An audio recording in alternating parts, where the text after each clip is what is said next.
I'm gonna do another sleep review TikTok live. So it's starting moment. Just gonna give it a moment for uh, the algorithm to push it out. Yeah, it usually takes a while for the any viewers to show up. Meanwhile, I can just tap some hearts and share the live out. I appreciate that. Yeah.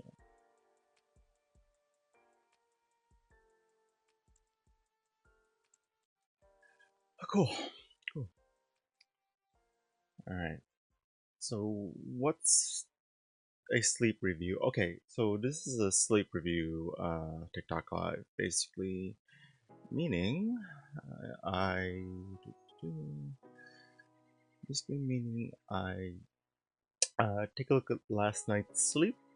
So let's say well I'll get the more interesting part out of the way.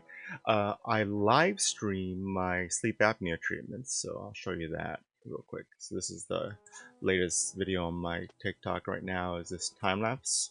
This is a time lapse of last night's sleep, so you can basically get an idea of how I slept. Basically, within a minute, you'll see the entire night. Now, I calculated this was about 6.5 hours of sleep, and there's a whole story why it was only 6.5 hours when I had plenty of time to get close to 8. But yeah, well, I'll get into that later. So anyway, yeah, this is the latest TikTok video I just posted, which is time lapse of last night's sleep. And I basically have like maybe like a year and a half worth of time lapse TikToks. But mainly I've been doing these TikTok lives basically after I upload the time lapse, just to go over what this means. I mean, it's fascinating already. Like just looking at how how you sleep and all the tossing and turning you do, but then you also add some other data. So like for example, this is the information from my Apple Watch, my sleep tracker. So this tells me how much I slept, breaks my sleep down into sleep stages, and that's basically the benefit of sleep tracking. Last thing, which is the reason I'm going live right now, because I already did go live this morning, but I was waiting for this information to upload. This is the information from my sleep apnea machine. So I often want to get a score for this, which I had in a good place before. All right, I'll leave it right there. How's that? Okay, cool. Yeah, usually I want to get this score, and this basically tells me how well my treatment's going.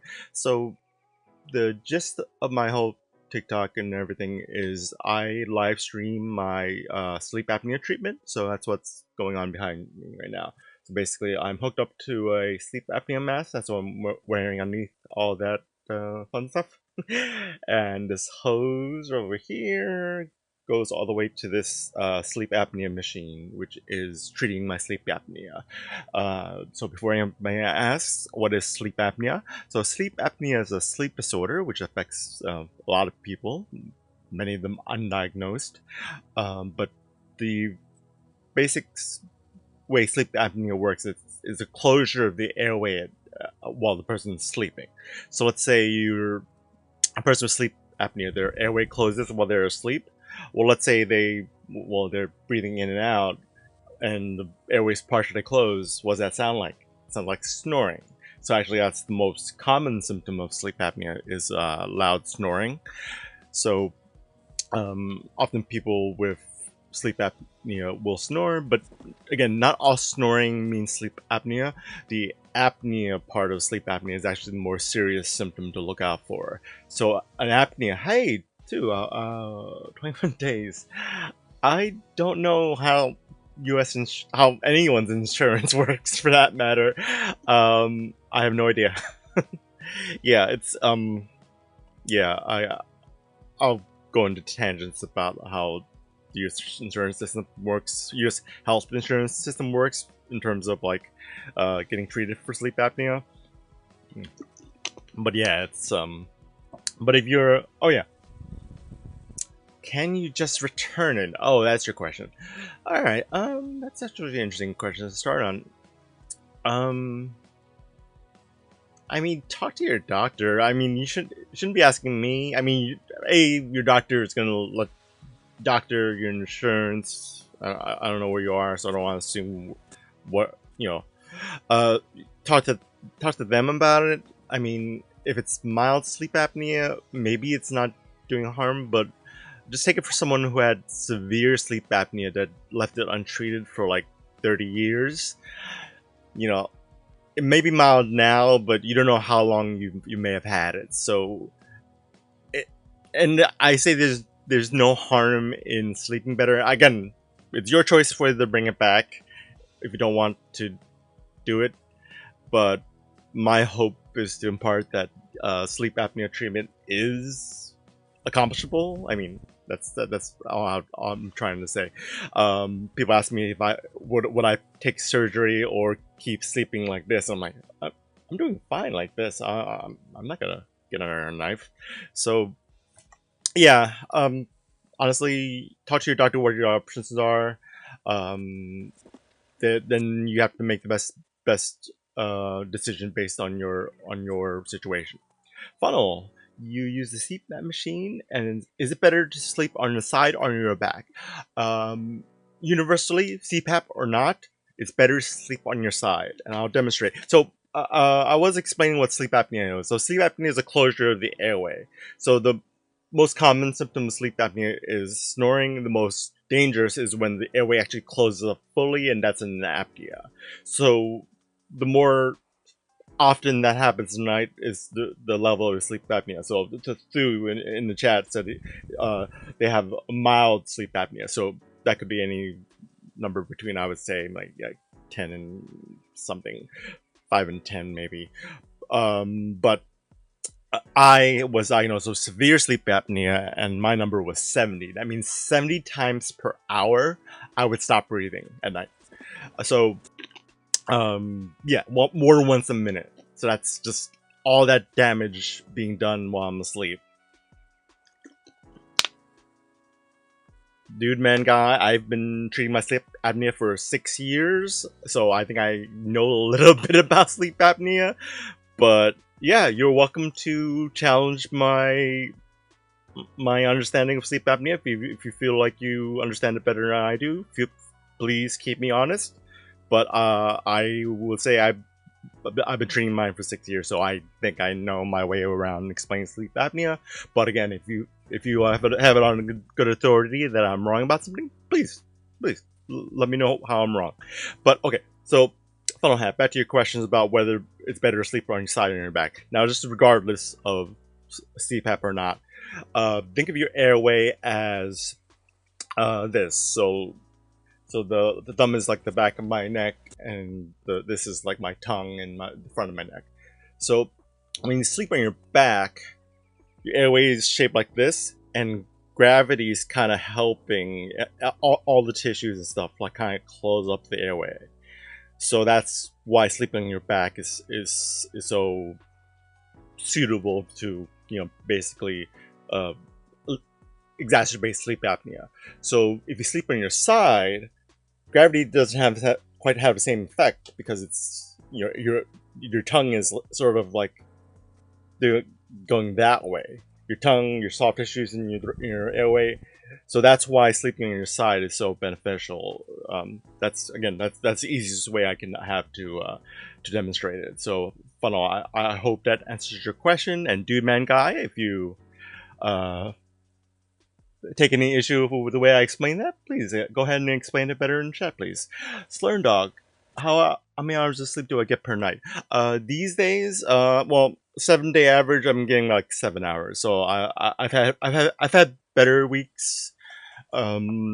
These last few days, there's a lot of travel. So, Little Apple 67. Do I not get hot? I do. Yeah. So basically, I'll explain the what I put on in the morning. That's actually a good segue into my sleep review. So I'll start at the beginning of the night. So I get into bed right before midnight. Already a bad sign.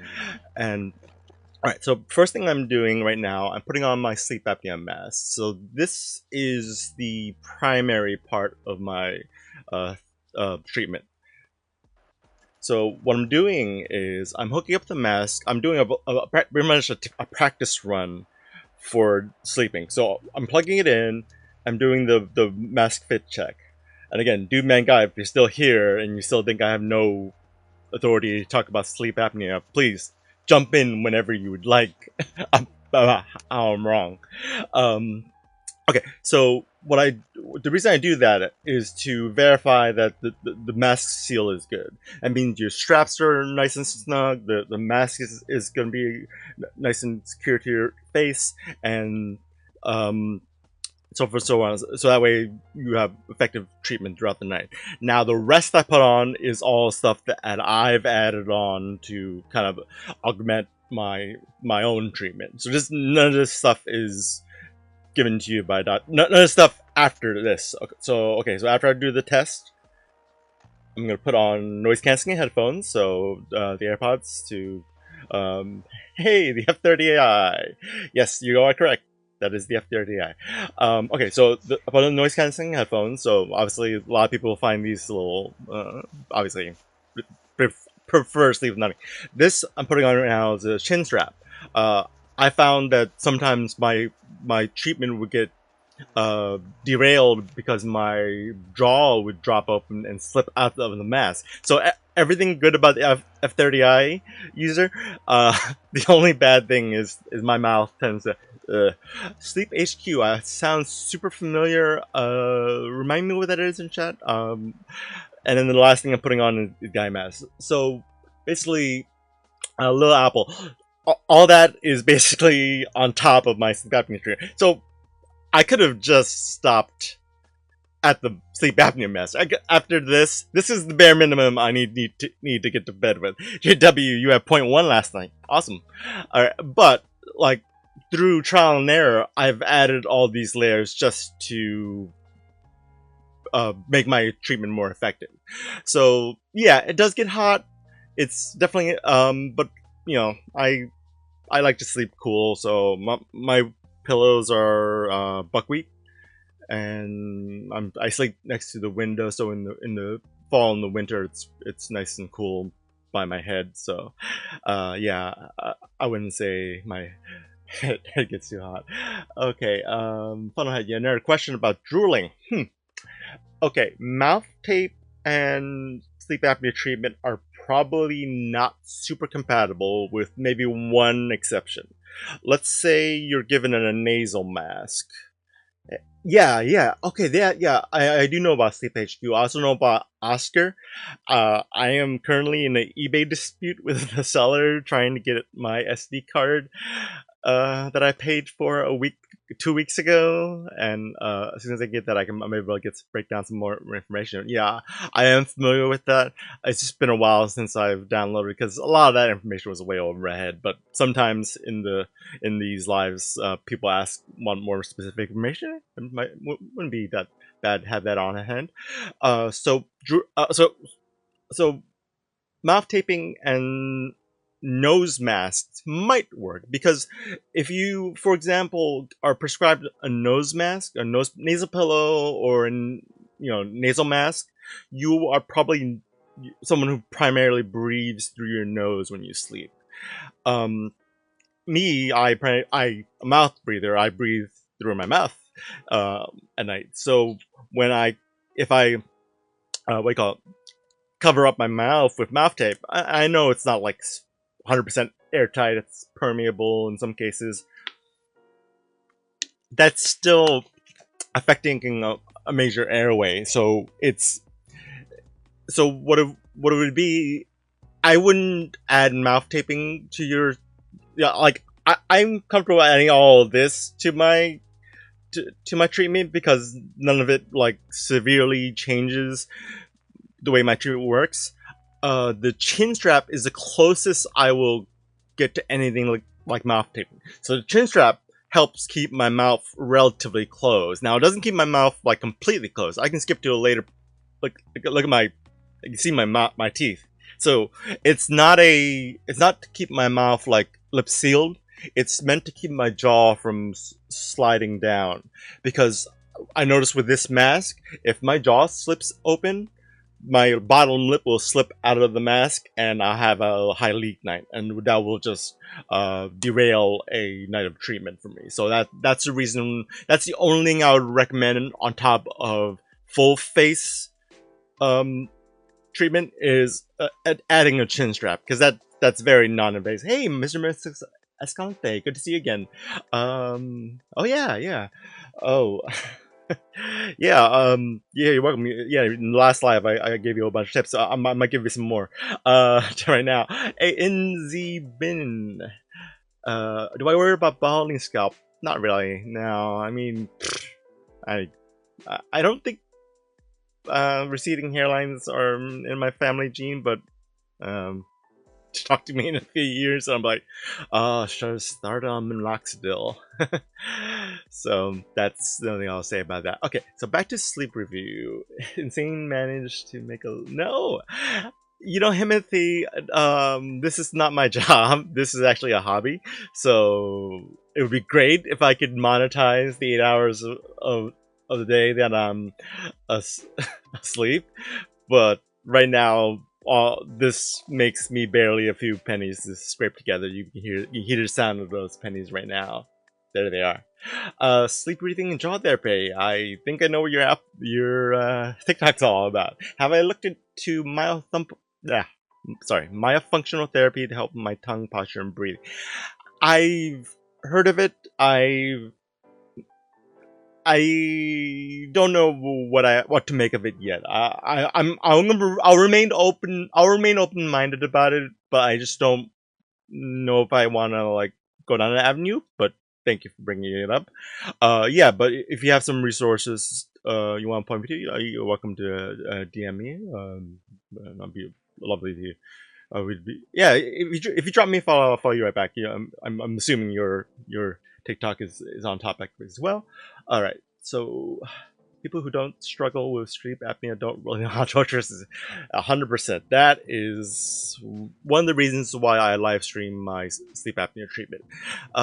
Because again, sleep streaming was like a trend, like maybe like 5-10 years ago. I don't know how internet time works, but yeah, there was that story like, oh, person makes $1 million from letting people make donations while they sleep. I'm like, why would you let people pay you to what do you call it, ruin the night's sleep?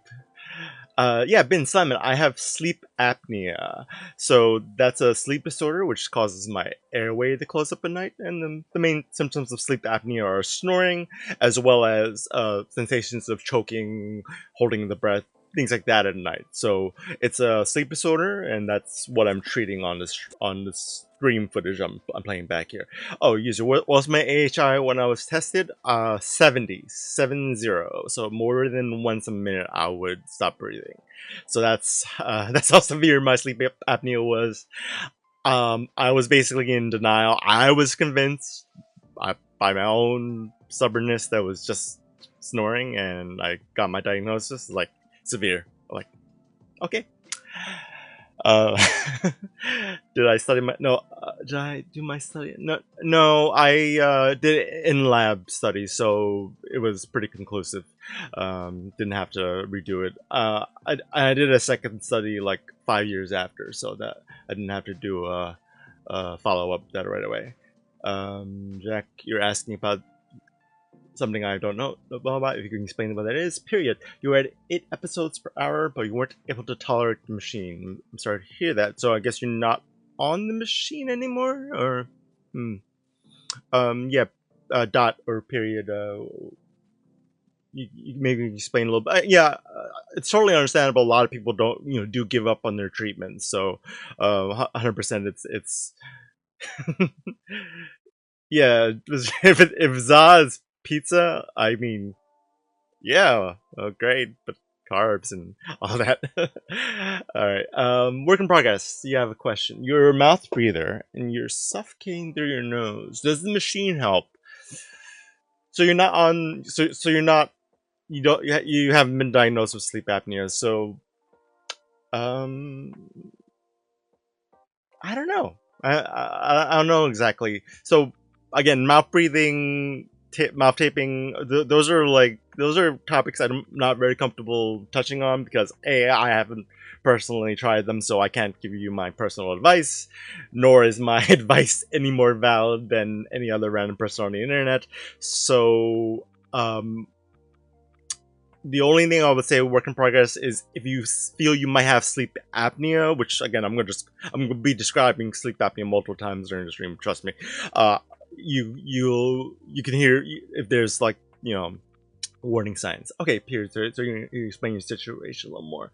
So you to me felt fine. You can go to bed, but in your sleep it would wake you up often, letting you tired. Yeah, I understand that. One of my relatives, they started their sleep apnea treatment, and they said that when it came down to it, it was they can't get sleep with it on, so they decided to not to discontinue their treatment, and that's unfortunate. I mean, I guess I can. I mean that they're they're they're. It's not like they're anti-health or anti. Trust me, they're they're married to a doctor, so that's how I know they're in good hands. So this relative is going to be fine. But when I hear things like that, I'm like, I, I think I take for granted my privileged position where I like, oh yeah, I'm super used to sleep apnea treatment. Anybody can, like, I get it. For people, no amount of adjustment period can make this work. So yeah, that's why there's more options these days. For example, the Inspire device, which if you don't know, it's a device implanted in your chest, basically that's uh, designed to treat sleep apnea. So okay, so work in progress. You have to get tested. Yeah. So here's my thing about being scared about being diagnosed. I was I wasn't necessarily scared of being diagnosed. I was just too stubborn to even accept my friends. My friends really did care about me. Like they would hear me like choking in my sleep, and they were like, "Dude, are you alright?" And I'm like, "Yeah." And they're like, "No, dude, you sleep all the time, yet you never feel rested. Are you putting it together yet?" And I'm like, "Nope." So that's how stubborn I was for 30 years of my life. So once I dropped that act, and basically I dropped that act the night of my sleep lab, because basically they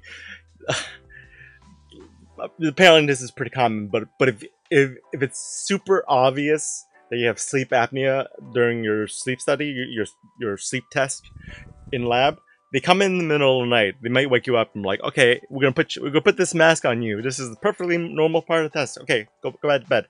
And like, okay, and then I sleep for the half night, and I wake up the next morning, and then the sleep tech's talking to me. Is like, oh yeah, your sleep apnea is so obvious, and we were watching you essentially unaliving yourself in your sleep, that we felt the only merciful thing to do was to stop you in the middle of the night, put a CPAP machine on you, and let you sleep for 3 hours with an open airway, because like a sleep tech watched me like suffer for like a few hours, and like, okay, we have enough data, we gotta start this person on CPAP right away, and basically put me on the mask, set the machine up, and yada yada. But then obviously still took a little while for the process to get my own machine. But yeah, the denial, the stubbornness, the procrastination, all that drops when it's clear that, oh, this is serious. So I wouldn't necessarily be, well, I wasn't scared of that. I wasn't expecting it. I literally was. I was convinced I was going to ace that sleep test. I'm like, yeah, it's snoring. They make a big deal on nothing. I'm like, yeah, you are unaliving in your sleep. Like, okay, yeah. So that's my story. So, um, being scared to get diagnosed. There's honestly, there's things that are more likely to there of the things that are more likely to unalive you. This is something like the C word. If you catch it early and treat it early, the more your life you can get back. And not it's not the end of the world. It's not terminal, but like in the end, I wasted 30 years of my life believing I was just that sleep was just a just when people said sleep it off, you'll feel better. I'm like, no. Every time I go to sleep, I feel worse in the morning.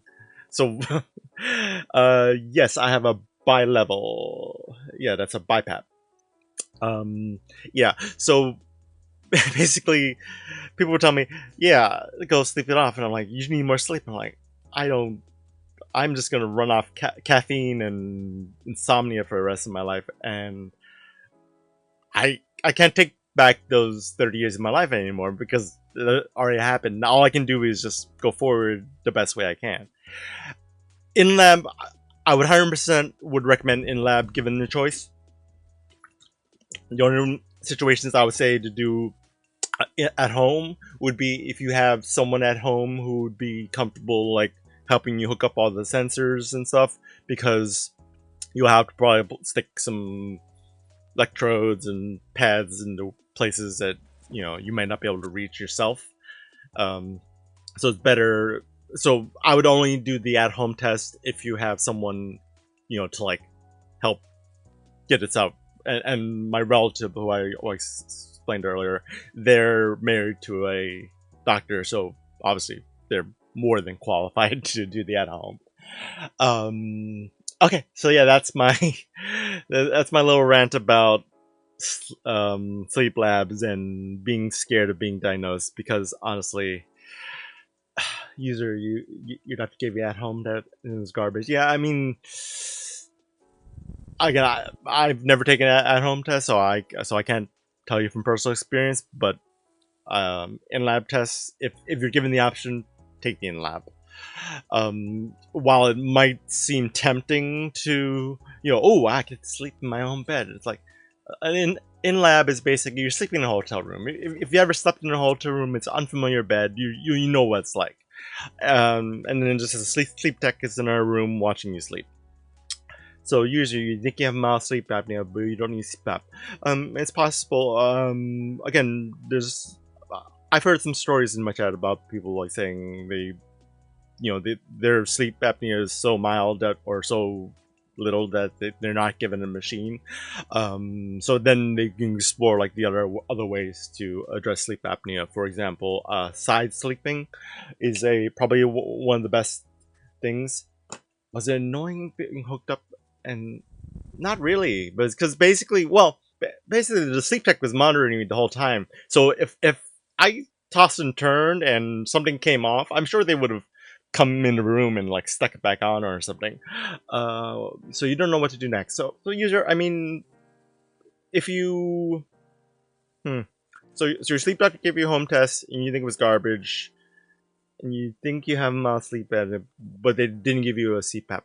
So again, you can keep the dialogue going with your doctor. I would say. I mean, that's probably just the way to go about that. I don't want to point you into any directions that would be contrary to what the next step your doctor is going to recommend.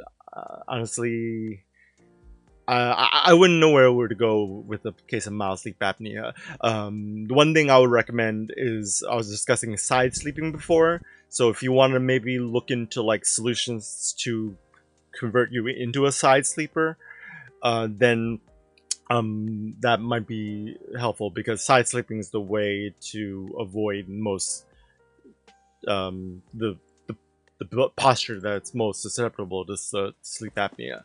So Roger asks, is waking up, sitting up in bed, and falling asleep normal? I don't know.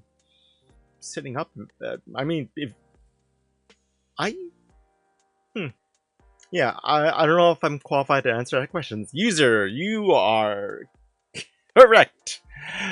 User, you okay. So here's where I'm going to explain to the chat why user is correct about by telling me to turn the lights off.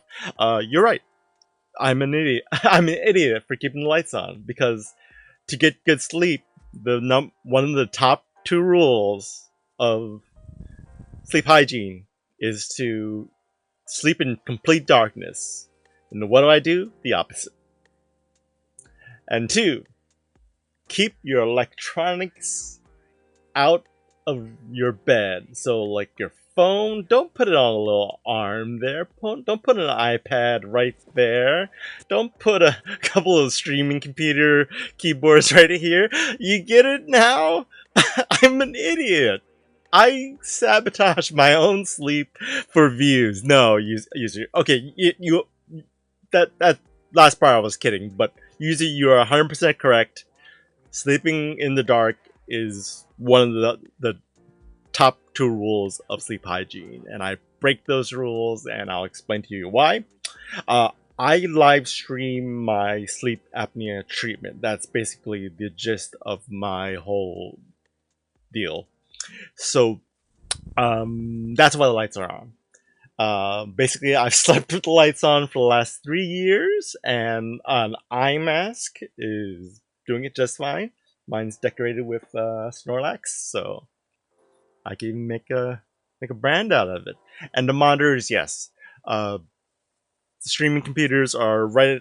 They got to be right there because again, since I'm live streaming this whole thing, when I wake up to use the restroom, I need to switch the scenes on the streams and go to the bathroom and come back. Nobody wants to hear that. It's gonna be like they'll hear it in the other room when I come back. Oops, forgot to mute the microphone.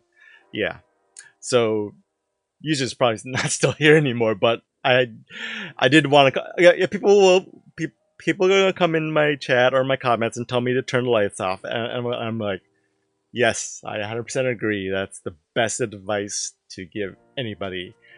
But let me explain why I don't, because I live stream my sleep for fun.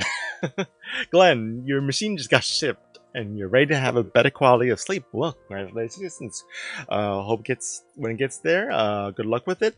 My advice to you, no matter how your first night goes, be patient with it. Let's say it's the best night of sleep you ever get, which is sort of the feeling I got my first night. Be patient with it, because that feeling might be fleeting, because then you're gonna expect that. Conrad, thank you for the follow. You're gonna start expecting that every night, and then you get a bad night of treatment, and like, oh well, now I'm underwhelmed. Or if you get on it and oh, this is the worst sleep, I can't sleep with this. Give it time. You need time to adjust it. So Glenn, good luck with everything, but yeah, just however your first few nights go, give it time. To be honest, it honestly took me years to hit a stride with sleep apnea treatment. So you're about to start your journey, so I wish you the best of luck. But like I said, be as patient with it as you can. Omandel Lil Pow. You have OSA. Can you try? If you can do CPAP, try BiPAP. Can't do. Okay. So I'm trying to understand what you're saying, but I am on BiPAP now, so I'll explain my 6-year history. So basically, I was diagnosed 6 years ago. For the first 5 years, I was on CPAP. CPAP stands for continuous positive airway pressure. That guy who said I was not qualified to talk about sleep apnea is still in the chat, I hope. And then BiPAP stands for bi-level positive airway pressure. So CPAP is the most common treatment that most people start on because honestly, it's the cheapest. It's the most most widely available version of a sleep apnea machine is the CPAP. Now, that means it gives you one pressure. The hose basically pumps one pressure into your airway, and that pressure will adjust like up or down during the night, just as your needs change. What BiPAP? Hey, HFF, good to see you. Do you have to be born with apnea habit? There is possibly a genetic component to sleep apnea. So if your parents have it, it's possible you might have it. Again, there's pediatric sleep apnea, so a lot of kids or uh, early teens or teens will get diagnosed. Um, you know, I- so again, catch it early if you can. And for me, I caught it in my 30s, and I'm like, all that time, like sleeping poorly. I could have been sleeping better. Yeah, don't. I wouldn't be afraid about you know genetics. I mean, there's a lot of conditions that can pass on genetically, like heart conditions, so forth. Sleep apnea might be one of them, but if you have it, you it may be something that doesn't manifest when you're of a certain age. May only manifest later in life. For me, I may have had it my entire life and only caught it in my 30s. So it's like, uh oh, someone was asleep at the wheel, literally. Well, okay, that's a bad analogy, but the saying is, you don't necessarily have to be born with it. There are people who do develop it. Now, there are some cases of sleep apnea where it's weight gain is a very possible contributing factor for sleep apnea. So yeah, H&F, hopefully that answers your question. All right, so man, Alpal, I don't know if you're still here, but I was trying to explain CPAP versus BiPAP. Basically, the benefit of BiPAP, which is a little bit more expensive. So I spent 5 years on CPAP before I got BiPAP, and basically, BiPAP gives you two levels of pressure. It basically senses when you're exhaling and you're inhaling, and it gives you a pressure when you inhale, a high pressure when you inhale, and a lower pressure when you exhale.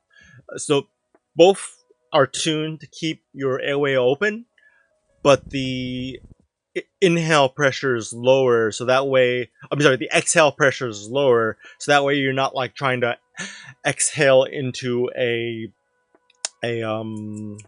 like a wind tunnel.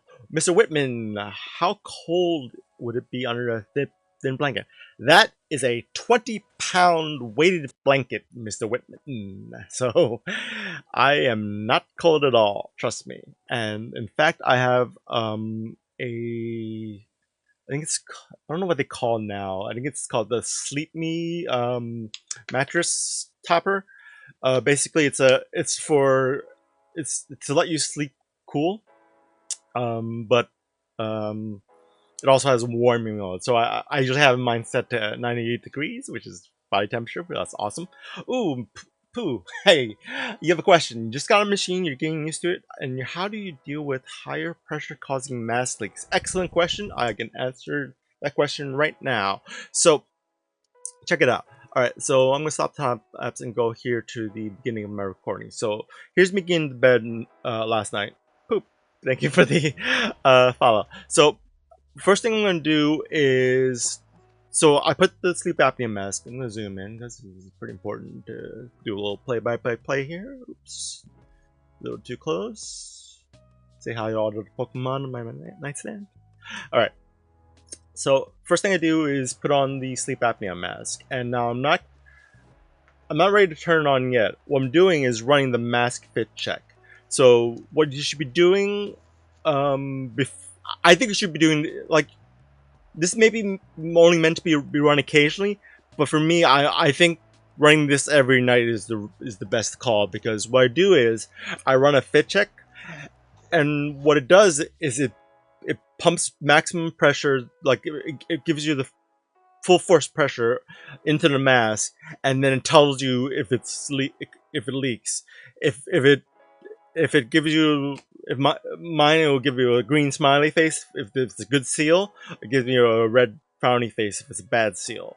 So that's one way to avoid leaks due to high pressure, because let's say you have it on and the low pressure that you start at, it's pretty comfortable. It's not like nice and snug, but once the pressure gets going, it basically like levitates off your face. Essentially, it's like hovering off your face. Yeah, that means it wasn't secure enough. So yeah, try that.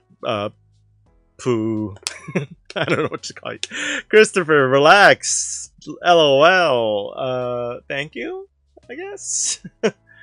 I mean, you're welcome. I don't know. I don't know. People tell me to just relax, but eh. Anyway, yeah. Any other questions about sleep apnea? And that's kind of the. Do I use Oscar? I'm waiting for an SD card. Hopefully, I have one for the weekend, so I may be able to start getting some Oscar data next week. Stay tuned for that. Poop butt. Sorry.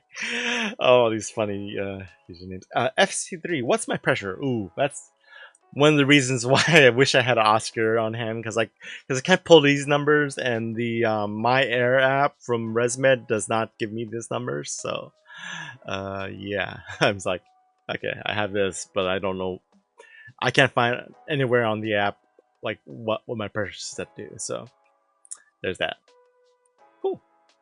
Yeah, but yeah, I'm looking to get Oscar set up. I'm not sure how much I'll go into Oscar. You know, I have the ResMed Air Curve 11, the BiPAP version.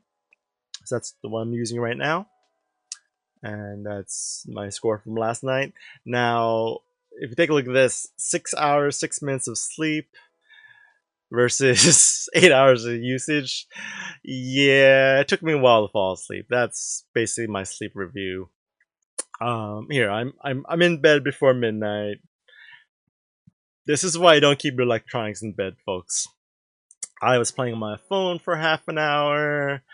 Oh, and this is where when I say, oh, don't, I only keep those live streaming keyboards there just for like so and so. I'm like, oh gosh, my chat was popping off, so I had to interact. Yeah, so look at me, the diva. Albert, do I find it helpful to use the humidifier? Yes, it does prevent dry mouth in the morning. But sometimes, every once in a while, I'm so tired I forget to fill the thing, and I wake up and just feel just fine. So yeah, it's helpful. But sometimes, you know, you can go without it and be fine. FC Matt, how do I like to use? Okay, so I was on CPAP for 5 years. Oh, so may I ask what your profession is? You see patients every night, so now I'm thinking you're someone who. Hey, Albert, thank you for the follow. How do I? So I was on CPAP for 5 years. I'm on BiPAP now for almost a year and a half, 2 years now. See patients every night to titrate them for CPAP. Yeah, I was severe. My sleep lab. I had 70 events per hour. And I perfect. Thank you for everything you do, FC3 Matt. I mean, again, I'm just a guy on the internet. People call me on the chat saying I have no 68. All right, poo, coming right behind me. Yeah, 70 is a lot. Yeah, a lot of people call me on the chat, tell me I don't have any authority to speak about. You know, I would love to have like, you know, a sleep tech or a respiratory therapist or a sleep doctor do this, but they have jobs. You're probably on your break. You probably came back home from work and now you're just throwing the things on me. And like, oh, this is somewhat work related, and I'm glad. But at the same time, I'm like, there's a reason I like to talk about this stuff, because it's important, and also like, I know I'm not a doctor. I don't have a degree in all this, but like, it's important that people learn about it, and I own up to the things I don't know. I don't trust and people like you, sleep techs, respiratory therapists, sleep doctor ended up in my chat the other night. I was like, oh, um, yeah. So I do appreciate when people actual like once sleep doctor or sleep tech one live they asked me a question like legit question and they heard me explain. I was like, yeah, I'm a sleep tech. I just want to make sure you explained it right. Like, yes, nailed it. Yeah. Yes, thank you for everything you do, and sorry for making you think about work maybe on your break or after work. But yeah, that's. I hope you feel good that I'm trying to spread some awareness about sleep apnea because again, I was diagnosed in my 30s, which I feel like was way too late. And yeah, I do want to spread the awareness about it because, people come in my chat and ask about what is sleep apnea or what's that on my face. And I'll be like, I'll be happy to explain it because I'd rather them learn than never learn like I did and basically live to regret it. Oh, so I have missed some questions. Dinosaur. You wake up every morning with dried mucus. No, I don't think. I'm gonna say I'm not qualified to answer that question about the dried mucus. You might want to talk to your doctor or ENT, like a ear, nose, and throat specialist. It's probably a good doctor to look for. Poo. What symptoms I have? The only symptoms I had to go on was snoring, and that was all. I was convinced I was just a snorer. Like I convinced myself that I just snored. I was so stubborn that I was like, yeah. When my friends told me, actually, mad. Thank you for the follow. I was so stubborn. I was like, my friends were telling me, dude, you have sleep apnea. I'm like, nah, I don't. And then the straw that broke the camel's back was my one friend whose roommate had sleep apnea. He was like, I know what it sounds like. You have to trust me. You need to have sleep apnea. You need to go see a doctor. I was like, fine. And I would love to say that was when I changed my mind, but no, I was kicking and screaming the entire time. I begrudgingly went to my doctor. I was like, hey, I think I might have sleep apnea. And they're like, yeah, we're gonna refer you to a sleep specialist. And like, sleep specialist, I think I might have sleep apnea. Yep, everything checks out. Yeah, we're gonna give you a sleep lab. And I'm like, I go into the sleep lab. I'm gonna ace this sleep test. I'm gonna prove my friends it was just a bad case of snoring. Nope, it was severe sleep apnea, 70 events per hour. I was like, poop. Yes, a lot of wires. I remember the goo that held the electrodes against my scalp. That was the first time getting that was the most unique sensation that I remember the most about my first sleep lab. Yes, the terrible goo. So yeah, um, yeah. So snoring is the most common symptom, but again, not also. I don't want to fearmonger either and say, "Oh, if you snore, you have sleep apnea." No, that's not it. Sleep apnea. Oh yeah, Albert, you made some comments. Driving. Yes, falling asleep behind the wheel was definitely one of my fears before I got diagnosed. And once I got diagnosed, I explained a lot of things. Wow. Yeah, you're right. The sleep app did feel like a little matrixy. Yeah, I should probably got like probably should just shave my head and just save a little bit of time. Hmm. So thank you all for the question. Thank you all for the discussion. Yeah, yeah, yeah. Sleep apnea is crazy, Foo, and blood pressure. Yeah. My well, my doctor was like a little worried about my blood pressure. Yeah, of course I'm pretty worried about my cardiovascular health because I know it runs in the family and the sleep apnea certainly cannot be helping. So yeah, that's sort of why I'm all super hyper fixated about my sleep. So a sleep review. Basically, I did a sleep review earlier. Hey, Ongbak. So you have trouble finding a good mask. May I ask which mask you have right now? I'll give you my current mask, which is my favorite right now. It's the ResMed F30i. This is, I'd say it's good for mouth breathers, but take a good look at that. The reason I like it, it's pretty slim. It doesn't cover, it cups under the nose. It doesn't cover the nose, so it leaves your nose nice and like not sweaty. Um, there's two the F20. Oh, this would be an upgrade. Talk to your doctor about the F30i. You might you might love it. So it has the two straps hook in the back, and then those two are air channels like hook up to the top, and the hose ports on the top of the head, which I think is the game changer. It lets you sleep, and the hose just disappears into your pillow. You don't even know the hose is there. So I would say, if you have given the chance, ask about the F30i. I don't know how much more. Clearly, it's going to be more expensive than the F20 because it's a lot of more moving parts. JV, your girlfriend says you sound like you're dying when you're snoring, like you can't breathe. Okay, so snoring is not the most concerning part about sleep apnea. The trouble breathing, that's the apnea part of sleep apnea. So, yeah, for most of my life, all I had to go on was snoring. So basically, I thought, oh, I just snore.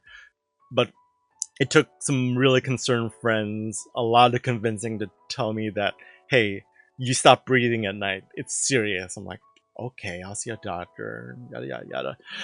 But yeah, so JV, if you haven't yet, talk to your doctor.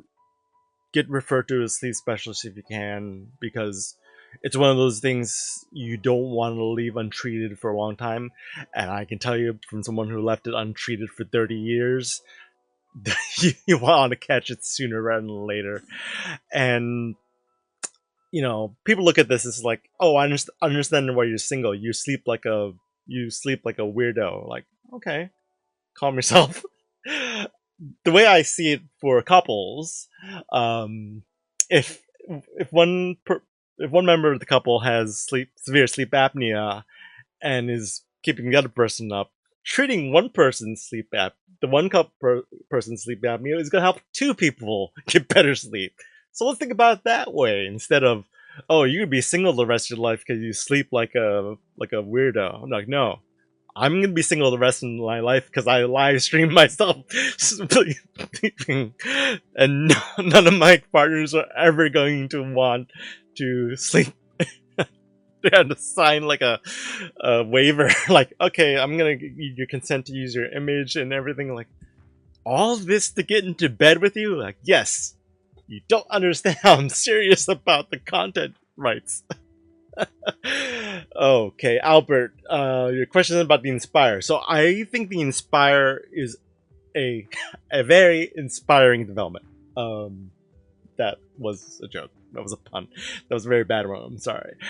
But yeah, I think it's a really good thing for anyone who, honest to God, cannot tolerate sleep apnea treatment, because there are plenty of people like that. Trust me. A lot of people, again, I think the only thing worse than undiagnosed sleep apnea, that, you know, people just go their lives, you know, just suffering from it and not knowing, is the people who have diagnosed sleep apnea but just give up on treatment. It's like, so you know this thing is unaliving you, but you're just going to let it unalive you. Like, okay. For those people, I'm glad the Inspire exists, because basically what it is, for anyone who doesn't know, it's a implanted device. It implanted it right here in your chest, and like one little lead goes up to your airway and one goes, I believe, to your lungs, and it just gives you like a little mild electrical stimulation. Do you know those like electrical TENS muscle stimulators? It's sort of like that, but miniaturized, and they install it right in your under your the chest right here. And basically, I think it has like an 11-year battery life, so you basically go in for surgery and you like see you in a decade. It'll probably be the best decade of your life because you'll sleep well with a little it's so, and it directly addresses sleep apnea. It's purpose built for sleep apnea. So when people say, why don't you just get surgery to get rid of sleep apnea? Well, basically, when 6 years ago when I was diagnosed, I didn't leap to surgery because I'm like, well, most surgeries are basically what they do is they just hack away parts of your yes, AJV, I have OSA. So basically, they hack away parts of your throat, like your tonsils, your adenoids, your uvula. They just try to remove as much to keep your airway from closing. And even if they take out a lot, there's still no guarantee that it'll treat your sleep apnea. So what is the incentive of getting under a knife? And I understand. A big thank you for the follow. I mean, I would understand for people who are on younger side, they'll probably like be able to bounce back. Like people who get their tonsils out when they're kids, or for example, like that makes sense because when you're younger, you bounce back from surgery pretty quickly. But at my age and older, yeah, that's where those types of surgeries you want to play a little more risk versus reward calculus into that. So yeah, Inspire I think is a really outstanding development. Again, I'm not personally looking at it because like I said, I'm in a privileged position where I'm adapting very well to my treatment. So I say I don't rock the boat and just see how I do. I mean, nobody's gonna want to watch a stream of me. No, I'm not gonna hold back my sleep apnea treatment just for the views. But I'm just being completely transparent. I'm like literally an open book about what sleep apnea treatment looks like, and that's yes, CPAP number 1, yes, BiPAP number 2. Actually, yeah, that works. BiPAP number 2. All right, yeah, yeah, oh yeah. You said thank you for answering questions. Yeah, thank you for asking questions. Yes, yes, I do carry this all when I travel. So, so that's good segue. So yes, the machine. I assume you mean the machine, but yes, the machine, the tube, the mask, that all comes with me. I also bring the live stream Peter's stuff. So if you look at my past TikToks, I do the same live streaming. And oh, Kyle, my favorite question: what is sleep apnea? Sleep apnea is a sleep disorder, so it affects people in their sleep. So it's a sleep disorder of the airway. So basically, the airway is the path between your nose, mouth, and your lungs, right here in the neck. So it causes the airway to close up at night. So a closing airway, like a partially closed airway, that results in the snoring sound. So when you try to breathe and your airway is like partially closed, that's the most common symptom of sleep apnea is snoring. Now, the most serious and dangerous symptom of sleep apnea, Kyle, is when the airway closes completely. That's called an apnea. So from the outside, it's going to look like the person's holding their breath or they're choking. And then after a little bit, they gasp for air. And that's pretty basically what sleep apnea is. Matt, check. How did I do on my explanation? Any notes? I would love to hear your notes. Because I've been rehearsing that explanation for a while, and I just want to get some feedback while I have you here. Excellent, thank you. So yes, so yeah, that's sleep apnea. So the more often the apnea part happens, which is the stoppage of breathing, the more severe your sleep apnea is. So give you an idea, I was diagnosed with severe sleep apnea, and I would stop breathing. I would basically hold my breath or choke a little bit 70 times per hour at night. So if I went to bed, more than once a minute, I would stop breathing. I would like unconsciously deprive my brain and body of oxygen. I'm like, oh, that explains a lot. That explains decades of chronic headaches. I'm like, oh yeah, that went away. Why? Because you started getting sleep with oxygen. Like, you actually get oxygenated sleep for once in your life. Jose, do I wear mouth guard? No, I do not. I just wear the mask, a chin strap, and noise canceling headphones to round out the headgear. Cool, Kyle. Yeah.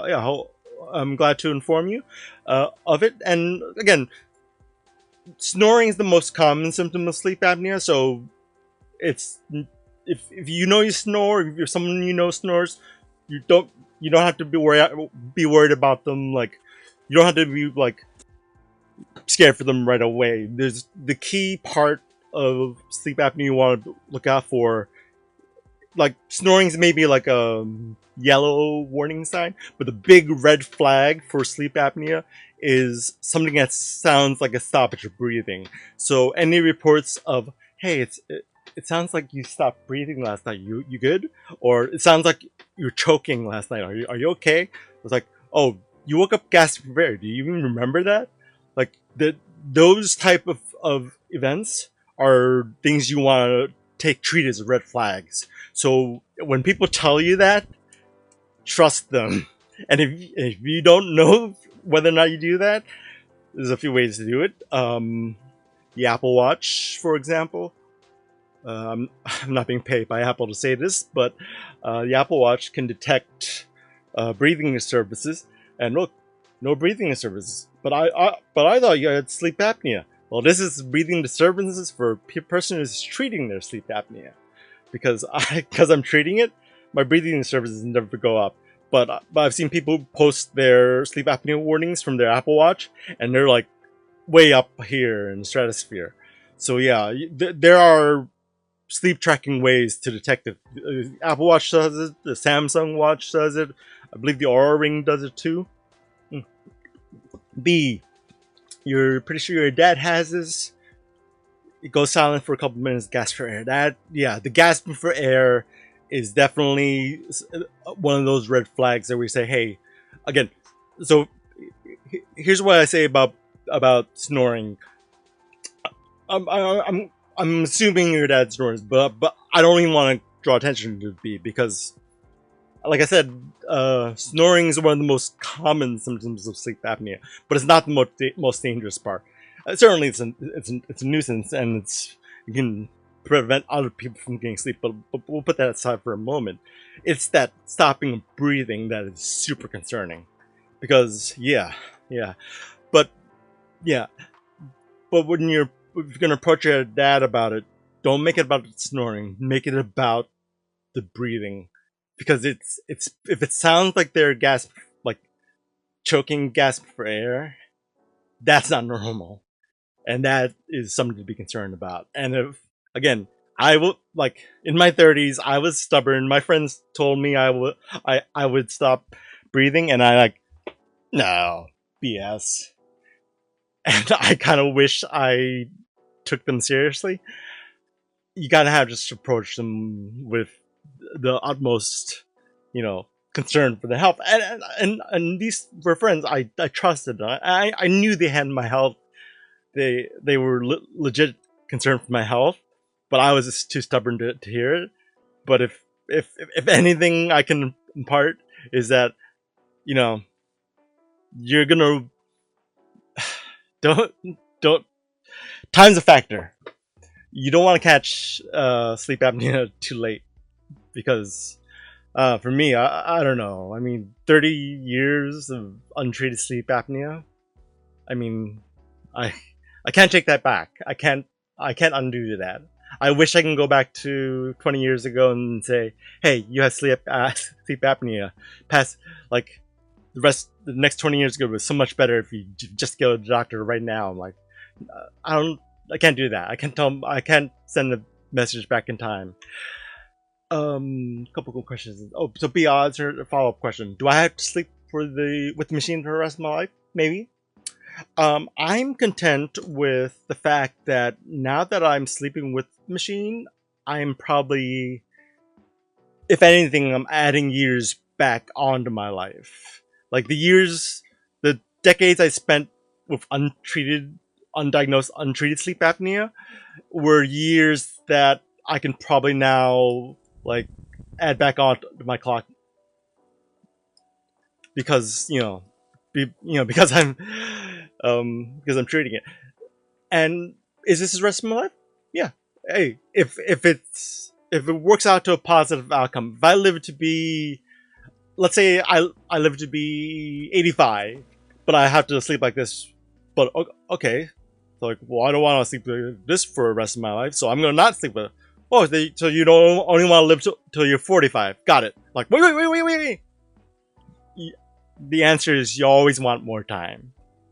Like, people say they people. This is something people have come to my chat and I just said like, I could never sleep like that. That's so ugly. Like, who the hell cares? I sleep like this.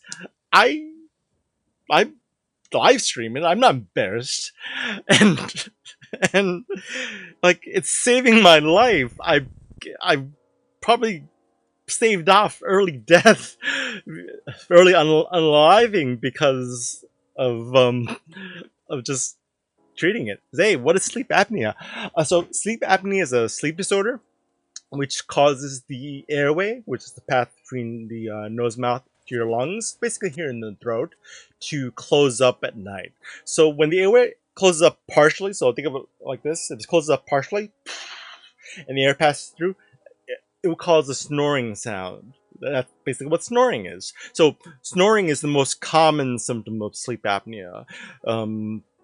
That's basically, so most people who have sleep apnea, they will snore, but the most dangerous part of sleep apnea is that airway can possibly close up completely, and that results in an even worse sound, like nothing.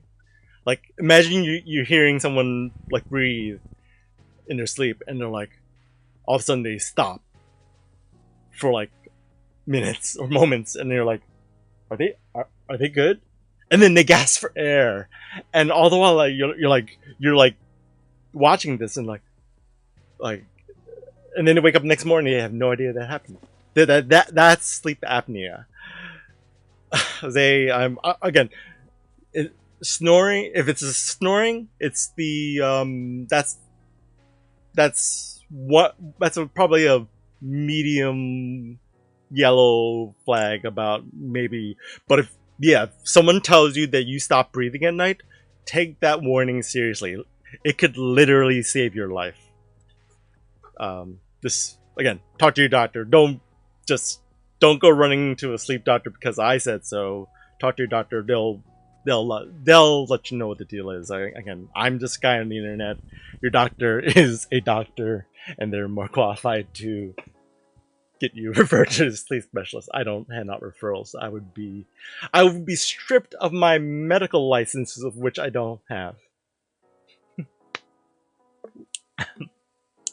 Roman Dambra. So yeah, again, I've embraced it. I live stream my sleep apnea treatment because I'm an open book about this. Roman, mom has really bad insomnia.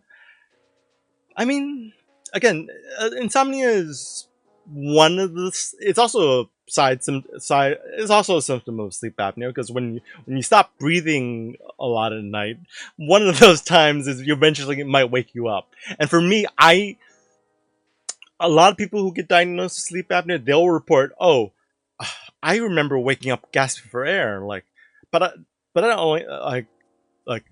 Ugh. That's a warning sign. Like, but I never had that. I never had that sensation, so I didn't have to go. I didn't have that to go off on. But and then also people tell me like, or they say in my chat, well, that only happens like once a year. Like, what if it's like me and I never wake up gasping for air. But again, you may gasp for air all the time, but it only rarely ever wakes you up. And more often, it will just disrupt your sleep.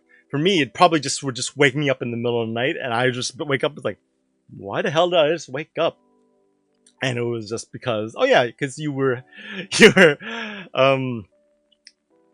you were choking in your sleep, and your body panicked and got you to wake up. And like, oh, okay. Wait, I was what in my sleep? Sorry, I mean, it's serious. To be honest, it's serious. Do different mattresses help or worsen it? Now, here's where sleep posture might come into play. So, I'm gonna do this because people. Oh, villain, you have a question. I'll answer that. So in a moment. Sleep posture does affect it. So let's say this is your airway. So the my thumbs is the back of my neck, and this is my tongue and my yada yada. So if I sleep on my back, gravity kind of helps everything close up, and that's why sleeping on your back is so bad for sleep apnea. But if you sleep on your side, shake an oval like that, it's really it's harder for the for the collapsing airway to collapse fully because it's sort of just doing that. And same with when you're sleeping on your stomach, for example, because it's your neck, and then it kind of help hopefully. But also sleeping on an angle, same thing. You want to you want to have gravity working in your favor, and sleeping on your back means you're basically having gravity help your airway close. If you get what that means. But yeah, so that's why I say that's where you see like wedge pillows. Yes, yes. Oh, but here's the thing though. I'm on treatment, so there's a machine that's artificially keeping my airway open, so I can sleep on the back all the hell I want. That's I've earned that by hooking myself up to this machine. I earned the right to sleep on my back because God knows I want to, and I have no choice on the matter because I've tried different pillows, like wedge pillows, and I just roll downhill. I just like always end up on my back somehow. Yeah, yeah, yeah. So yeah, but yeah, that's the thing. If you do have sleep apnea and there's such thing as positional sleep apnea. So it's like very mild sleep apnea. So mine was severe. I would stop breathing like 70 times per hour. But some people may have like very mild sleep apnea, or they may only have sleep apnea if they sleep on their back. And that's what it's called, positional sleep apnea. Meaning, you ever hear that joke? Oh, doctor, my arm hurts when I do this. And then the doctor says, well, don't do this. Basically, that's, believe it or not, that's a little bit the diagnosis for positional sleep apnea. It's basically, you stop breathing when you sleep on your back. Okay. So what do you do? Sleep on your side. Like, okay. How? Good luck. But there are, again, they're like wedge pillows. You can get those like fancy mattresses that flip up and that. So, hey, I'm okay. Good to see you. Yeah. So, I missed the question. Sorry, Villain D, if you're still here. A little missing. Wait, what are your options here? Cool. So, besides this, again, this is the most common treatment that people start on, and again, if you adapt and thrive on it like I do, you can live good life, nice long life with like this. But if you can't, there are surgical options. So basically, your airway here, yeah, you're tired of BiPAP. Your airway, there's a lot of things that can surgically remove that might help. Now, again, emphasis on the might, because surgery is not guaranteed to fix your sleep apnea. They may like go in, remove your tonsils, didn't work. Remove your adenoids, nope, didn't work. Remove your uvula, nope, didn't work. Shave part. Again, I may be exaggerating some of these surgeries, but yeah, it's not a guarantee. Surgery may get rid of your need for the machine, but you have to run your risk reward calculus on that. But and I would factor your age in. If you're age in, not Asian, age. I would factor your age because if you're younger, you would probably be able to bounce back from surgery pretty well. Like that's why kids will get their tonsils out. But if you're on the older side, like myself, yeah, that's why I'm hesitant, or I wouldn't take surgical options because I would rather not get under a knife. So yeah, that's why. Oh, and then the Inspire. That's the perfect middle ground. It is surgical It's outpatient, so I believe that means they. I don't know. I don't know if to find out. So it's a device. So the way I see it, it's surgical, but it's also not replacing. You still become a cyborg, just not just at night. Because I'm a cyborg at night. I hook up to this and I spend 8 hours of my day like this. But when you get on Inspire, that's your first cybernetic implant, baby. No, all kidding aside, people on the Inspire, they have very glowing things to say. They have very good testimonials about it because I can't say anything bad about it. It's purpose built to address sleep apnea. So what it does is they install it right here. Two little electrodes go to your airway, and the other one's a sensor goes to your lungs. So basically, it detects your breathing pattern, and it uses electrical stimulation on your airway to keep the airway open. So it's like, you ever see those little like muscle stimulators? Just that on a really microscopic scale and built right here.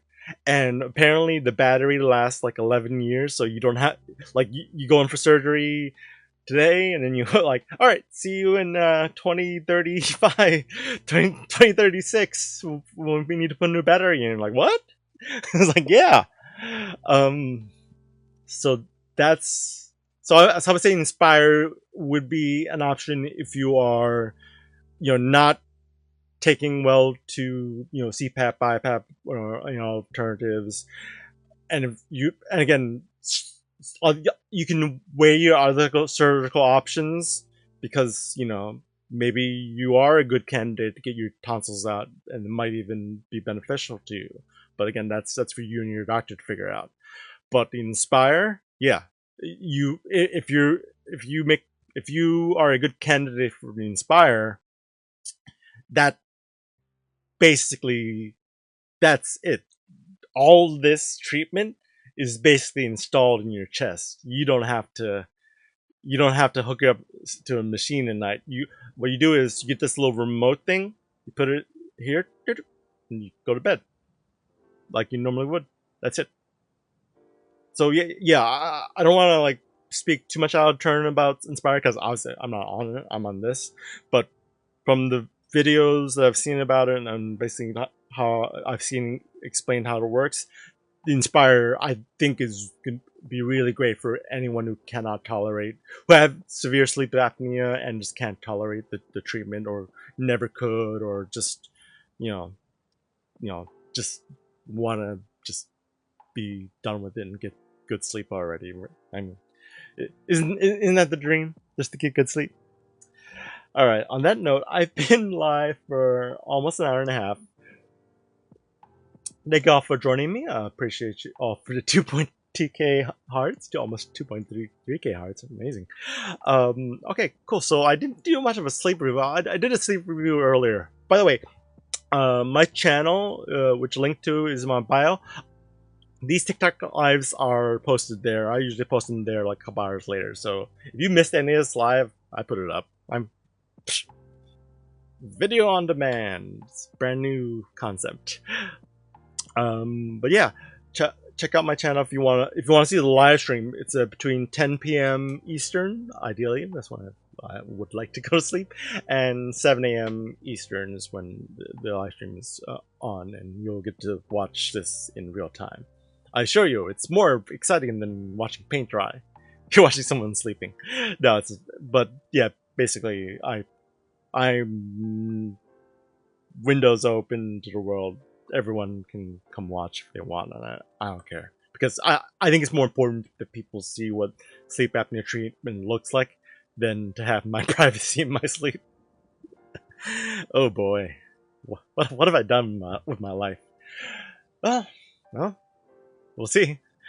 But also, if you like Pokemon, I play Pokemon Sleep. You can find me on Twitch under the Pokemon Sleep category. Basically, that's the other place I stream. So between 10 and 10 p.m., 7 a.m. Eastern, you can find me there. And here on TikTok, I post time lapses. Again, I'll play the time lapse back on the loop. So basically, I take the entire live stream footage, compress it into like a minute, and put it on a loop here. So that's what I post every morning, usually. And then once I post it, I come on to TikTok Live and do a sleep review. Basically, I'll go over the footage and, discuss how I slept, different metrics from my sleep tracker, my sleep apnea machine, and yeah, hopefully I have a good dialogue about sleep apnea, which I think I had pretty good dialogue today. I think a lot of people, definitely a lot of people were curious about sleep apnea, and I appreciate y'all for being curious. A few people that were very judgmental. They're like, you shouldn't be talking about sleep apnea if you've just been diagnosed. Like, if you'd asked me, you'd known I've been treating my sleep apnea for 6 years, and I've been treating it on stream for 3 years. So I think I know my way around the sleep apnea machine. Daniel, you just got your machine today. Congratulations. Good luck. Have a good night's sleep with it. My advice to you, however it turns out tonight, if it's the best sleep of your night of your life, great. Chase that feeling, keep at it. You'll keep wanting to, you'll keep wanting to get that feeling of, oh my god, this is the best sleep of my life. If it goes poorly, like, I never slept like that before. Like this, I couldn't sleep with that on. Like, give it time. Either way, be patient with it. You're gonna find better sleep in your future. You'll be good. Bryant, removed adenoids and tonsils. Yes, I did discuss some surgical options with some folks earlier. Again, the reason I don't immediately point people towards surgical options is that they don't always work. So you're kind of taking a coin flip. Like, we can take your tonsils out, and we'll find out in a couple of weeks if that did anything. Like, great. Did it do anything? No. No. Okay, I understand, Brian. I'm saying it's not. I understand it, in some patients it does work, and I'm not trying to downplay that. But I'm also saying it's not. All right, I'm gonna disagree with you there because I am living proof that the machine works. So again, people who get diagnosed with sleep apnea, depending on your age and other comorbidities, yes, they might send you down the surgical path. But the most common thing you're prescribed is the machine. And I'm going to disagree with you hard there, Brian. The machine does work. I have slept beautifully for the last 6 years, more so than the first 30 years of my life. I've never slept as well. And again, would I trade this for getting under a knife for getting my tonsils out? Hey, dude, I asked my doctor in my 20s if I can get my tonsils out. Do what he said? Meh. Basically, no. Okay, that was my chance. So what? And now I'm on this. I'm like, would I rather go? Would I want my tonsils out? No. Like now, like no. I'm adapting so well to the treatment, and people do strive. They do succeed with the treatment, and that's the thing. Again, I understand your perspective that yes, surgery will fix this. Surgery will fix it for you. Trust me. Like, don't. That's the same thing as me saying you get on the machine, 100% guarantee you'll adapt to it. Like, I don't think there's no guarantees in life. There's no guarantee you'll get used to the machine. There's no guarantee the surgery is gonna work. I think the only guarantee is the Inspire, because I think that's a very good middle ground between becoming a nighttime cyborg and surgically becoming a 24-hour cyborg. So, Bryant, the machine works. I'm living proof. There's millions of us living proof. But don't just randomly tell people to get their adenoids and tonsils out, because that's what if you're like 90 and like, oh yeah, we'll just get you from post op in your 90s. Like, okay, like there's a chance you won't, you'll go under and not come back. Like, yeah, that's. I hate to paint it in such a black and white like that, but if you're gonna come in here and say surgeries like just just just remove the tonsils, you'll be fine. I'm like, no, not. We're not all built in a way that taking out the tonsils is just gonna fix sleep apnea. You gotta believe me on that. People come in and chat. I've chatted with people who said they 20 years ago they got like tonsillectomies, adenoids, uvulas cut out. They basically had their entire throat ripped out in a way, and it's like, Brian, you're not even still. I'm probably just yelling at a person that who's already swiped past my live already. But like, yeah, that kind of thing just kind of like gets me on. Grinds my gears. Matthias, what is sleep apnea? How do you get it? Well, I'll explain what sleep apnea first, and I'll explain why you don't get it. You get diagnosed for it. So sleep apnea is a sleep disorder. So it's something happens to someone when you sleep. So basically, it's a disorder of the airway. That's the path between the nose, mouth, and the lungs, right here in the neck. It's a disorder which causes the airway to close up either partially or completely. Now, if it closes up partially, you'll hear a very familiar sound. It's a snoring. So most people with sleep apnea, the most common symptom is snoring because that's their airway closing up partially. Now, if it closes up completely, that's a different sound altogether. It's a sound of not breathing. It's gonna sound like the person's either like holding their breath, they're choking, they're just not breathing, and eventually they gasp for air. So that's the apnea. Brian, you still here? Oh my god. so Matthias, so an apnea is when the airway closes up completely and you stop breathing. Yes, that part, Brian. It stops oxygen from going to your brain and body. Brian, I'm not. Again, I'm just disagreeing with your assertion that the machine doesn't work. I'd like you to just yield on that if you can. But yes, Matthias, so hopefully that answers your question. That's what sleep apnea is. Now, you don't necessarily get it. You may either... There is possibly a genetic component, so it may run in the family.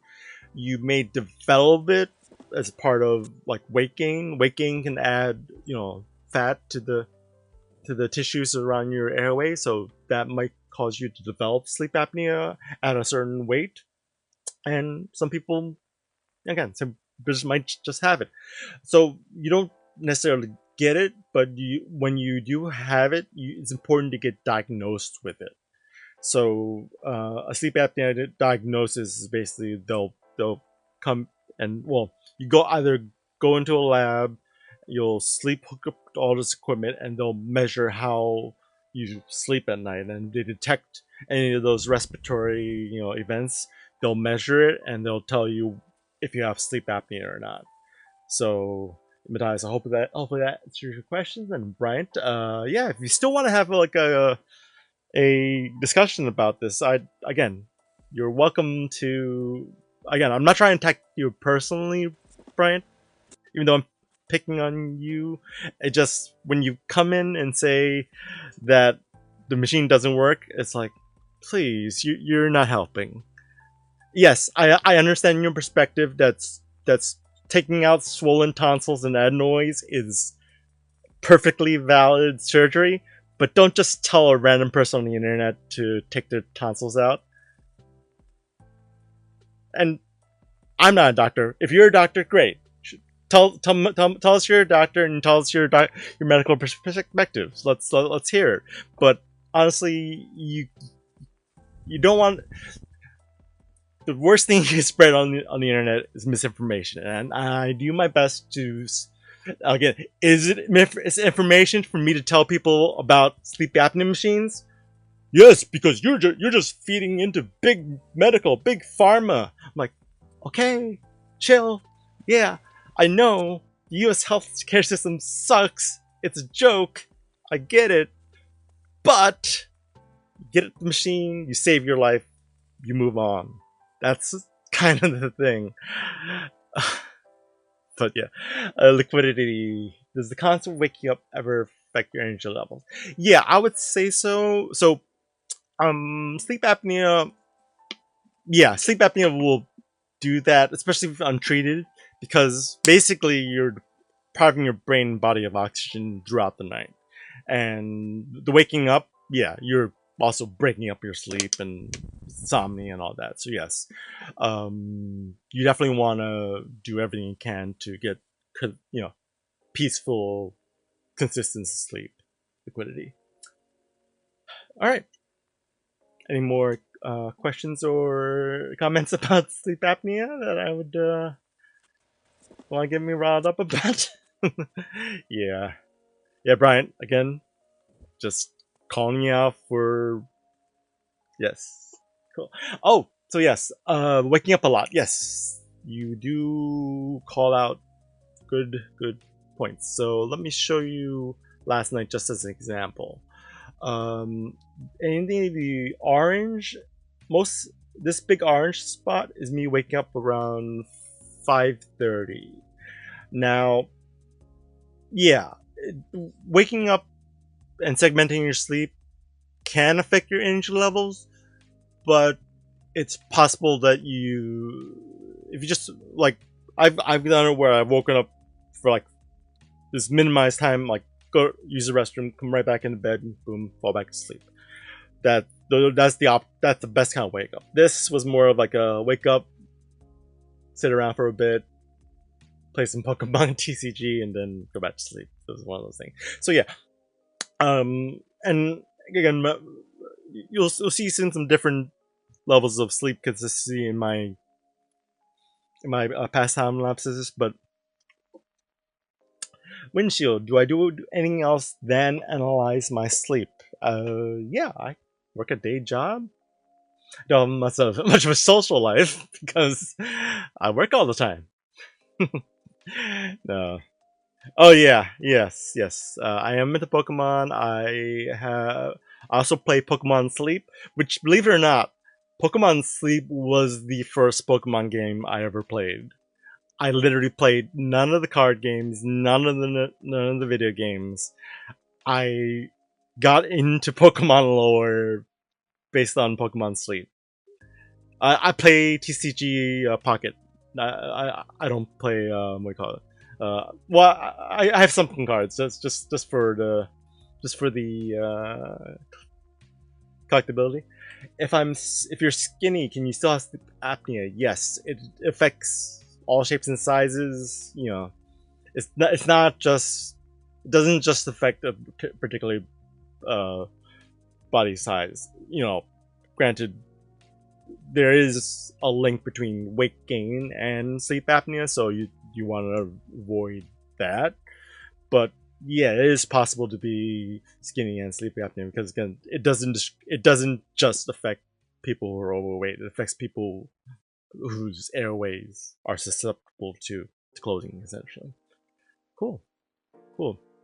All right. All right, been live for an hour and a half. I got pretty fired up. I'm glad I'm doing this early because, all right, the story of my 6.5 hours of sleep last night. I got home from work really late at night. I did hang out with my coworkers last night, so that's my social life. But I work all the time. Yeah, but you also hang out with coworkers. Like, okay. So I get home and I'm like, I still haven't put together a time lapse to do a sleep review. I'll do like a really short sleep review at 9:30. I get down to the sleep review at 10:30. Can you prevent sleep apnea if you're young? Again, the one thing you can prevent is developing sleep apnea from becoming obese or overweight. That is something, if you can prevent that, then that's one way to stave off that kind of sleep apnea. But again, it still might develop for other reasons, either genetics, just the shape of your. Can smoking cause it? I don't No, necessarily. D. Some people need a Yulia and soft palate portion. Yeah, that sounds about correct. Again, someone who I don't think is still here in the chat anymore. They were like, everyone with sleep apnea is being lied to. Their machines don't work. All they need is their tonsils removed. And like, you wanna take your misinformation in the deep, but yeah, you're right. Some people, yeah, surgery is an option, and surgery some people will work. Again, I do put a lot of emphasis on some because there's no one size fits all solution to sleep apnea for everybody. So just want to be very clear about that. And I'm not a doctor, so don't try to say, hey, this guy's claiming to be a doctor. No, I'm just a guy who's been treating sleep apnea for 6 years. I think I know a thing or two about it. And I will own up to it if I'm ever proven wrong. Can you have sleep apnea if you don't snore? That's an excellent question, Windshield. I would say it's very unlikely. I'm sure there are cases of people who just stop breathing and they don't snore. Again, so the way I explain sleep apnea, which apparently a sleep tech said my explanation was perfect, was the airway either closes partially or completely. So if the airway closes partially, it causes the snoring sound. That's basically like air blowing through like a reed, snoring. But if it closes completely, that's the absence of breathing. That's the choking sensation. So is it possible to just go from to and no middle? Maybe. I mean, like, again, it's hard to paint everything in absolutes, but I would say most people with sleep apnea snore, but it would not be wise to say that most people that snore have sleep apnea, because that's not a good way to approach your health risks. I would say the more concerning things to look out for on top of snoring would be any reports of you stopping breathing at night, like yeah, a cough. I don't know. Coughing. I imagine it might sound like a cough, but it may just sound like like they've choking or gasping for air, or like something maybe went down the wrong tube. But I mean, I get maybe where you're going, Windshield. But yeah, so is it possible to have sleep apnea and not snore? I would say anything's possible. I say that's probably possible, but probably very unlikely. I think just based on how sleep apnea works, I'm gonna imagine most likely most people with sleep apnea, severe sleep apnea especially, will snore. But not everybody who snores has sleep apnea. I don't want to fearmonger. I don't want to say, oh, if you snore, you definitely have sleep apnea. No. That's not what I'm saying at all.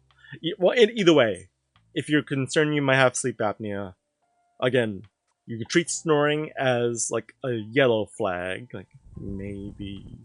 And that's basically all I had to work on for 30 years. It's like, I know I snored. I know. For 30 years, I know.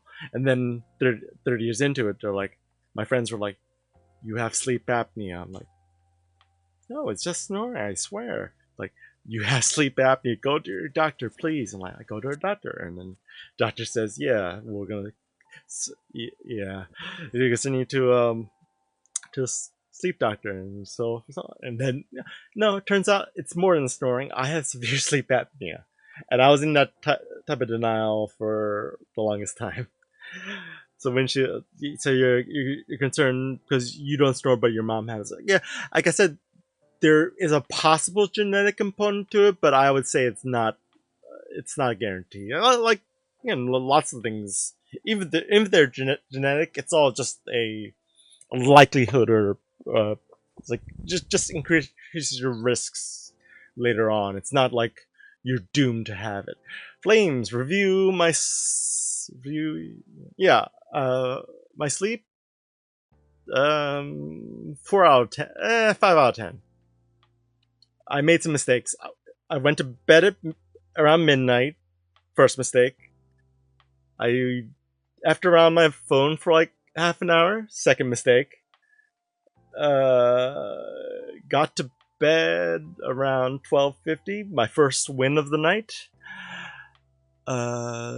Slept like crap. Slept like crap. Slept like crap. Slept like crap. Slept like crap. Slept like crap. Woke up. Played my phone for a little bit. You pick up a pattern. Yeah, I should really not have my phone in bed, but and then I did try. I managed to scrape out like 6.5 hours. Wasn't my best sleep. I think the record. I think if I scroll back my timeline, this is the most I've ever put in. Maybe it's like 11 hours, and that's like sleeping in on a weekend when I'm like after like a really sleep deprived week or something. So maybe. All right, folks, I've been live for an hour and 40. I think I'm going to call that it. So thank you all for joining me. Thank you for 2K hearts. I appreciate you all, and thank you for the follows. Again, I've been sleep apnea vlogger, basically been live streaming my sleep apnea treatment journey for the last 3 years. And I come here on TikTok live to have some sometimes very heated discussions about sleep apnea. A lot of people like to come to my chat, have pews blazing, and be like, "Sleep apnea is a myth." I'm like, there's like a billion doctors who disagree with you, but okay, if that's where you want to start. But no. Again, I don't want to turn into like a debate streamer, but I'll call out like misinformation slash disinformation when I see it, and again. If people want to call me out on my misinformation, I'll own to it. Like I've had sleep doctors come into my chat and quiz me. I'm like pop quiz. What's the difference between CSA and OSA? And I'm like, it's this. I'm like, perfect. You passed. I'm like, what? This was a test? Not to brag, but yeah, that's my deal. I treat my sleep apnea in public. For my live stream, link to my channel is in my bio. You also get a link.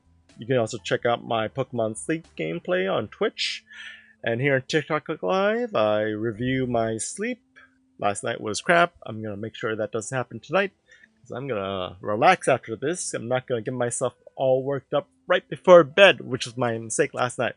I did TikTok Live at 9:30 last night, which was a huge mistake. I basically got worked up, and I was like, "Oh my god, so it's an adrenaline!" And then I'm like, "Now I can't sleep." I was so fixated on my sleep, talking about my sleep, that I couldn't sleep last night. All right, folks. Thank you all for joining me. Thank you all for the hearts. I will see you. Okay, so real quick programming note. I'm gonna live stream tonight's sleep, but I won't review it until Saturday. I know. Basically, I am staying at a relative's house for a couple of nights, so live streaming's off the table for a couple of nights. And also the TikTok. I mean, I won't have this footage ready until Saturday night, so I'll review tonight's sleep on Saturday night, and then hopefully back to a normal-ish schedule. Cool. So, I've been Sleep Apnea Vlogger, signing off. Good night, everybody. Have a good night's sleep. Hope you all get a good night's sleep out there. Peace out. See ya.